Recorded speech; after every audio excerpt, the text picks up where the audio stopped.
Assalamualaikum warahmatullahi wabarakatuh. Perkenalkan, nama saya Muhammad Reza Kirana, kelas 3B2, nomor induk mahasiswa 141020200106, Universitas Muhammadiyah Sidoarjo. Di sini saya akan menjawab pertanyaan dari Bu Istiqomah selaku pengajar SDJ saya. 1. Apakah yang dimaksud dengan manusia dalam iptek dan iptek bagi manusia? Manusia menempati posisi ganda, artinya manusia tidak sebagai subjek atau pelaku, tetapi menjadi objek atau sasaran. Sebagai subjek, manusia selalu melakukan penelitian dan peradaban dalam bidang sains dengan menggunakan teknologi yang maju untuk memperoleh penemuan baru. Sebagai objek, manusia mudah tergiur dengan hal-hal yang baru dengan minat yang tinggi dengan menggunakan penemuan baru untuk mempermudah proses mengubah dunia. Yang kedua, jelaskan pola-pola iptek bagi masyarakat. Pola-pola iptek bagi masyarakat ada 4. Yang pertama, alienasi. Alienasi yaitu menarikan diri atau pengungsian diri dari kelompok atau masyarakat. Yang kedua, hegemoni. Kekuasaan suatu negara atas negara-negara lain. Kekuasaan suatu negara berpengaruh terhadap perkembangan iptek. Yang ketiga, hegemoni. Hegemoni yaitu pandangan hidup yang menganggap bahwa kesenangan dan kenikmatan materi tujuan utama hidup.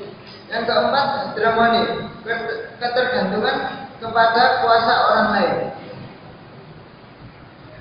Selanjutnya, saya akan menjawab dampak iptek terhadap kebudayaan dari sisi positif dan negatif. Dampak iptek terhadap kebudayaan dilihat dari segi positif.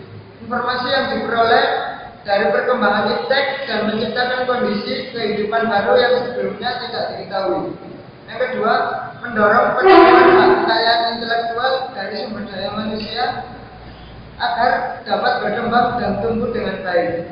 Yang ketiga, memperkaya nilai-nilai kekayaan hidup, mendorong ke arah kemajuan dan mensejahterakan kehidupan masyarakat.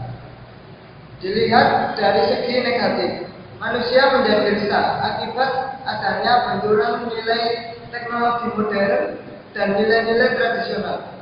Yang kedua, kotak budaya yang tidak mampu terserap dengan baik dapat mengarah perilaku seksual di kalangan remaja dan pergaulan bebas tanpa kontrol.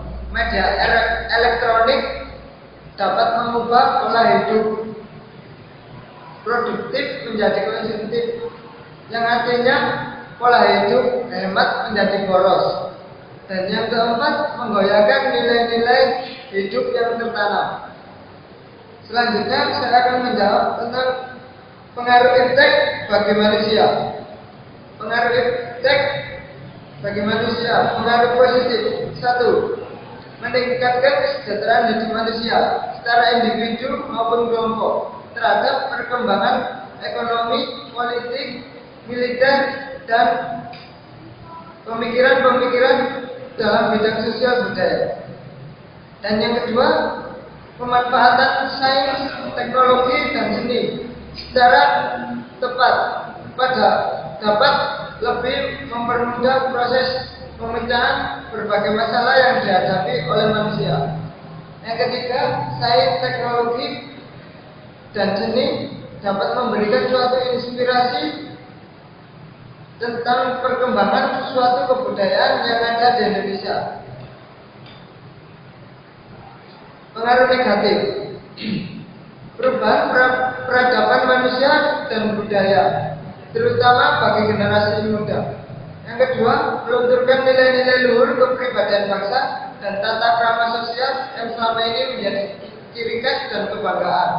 Yang ketiga, menimbulkan masalah baru dalam kehidupan manusia, terutama dalam hal kerusakan lingkungan mental dan budaya bangsa. Menipisnya lapisan ozon, pemanasan global, rusaknya ekosistem laut, pergaulan dan seks bebas, penyakit moral.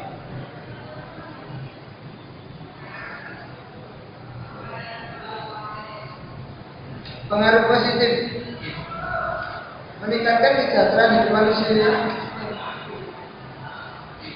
Dan yang terakhir, bagaimanakah apabila manusia seringkali terkena dampak negatif dari iptek?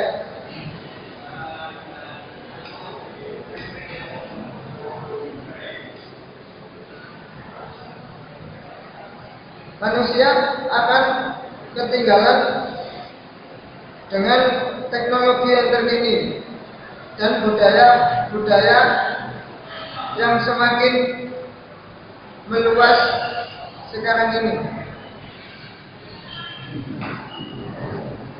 Sekian dari saya, semoga bermanfaat.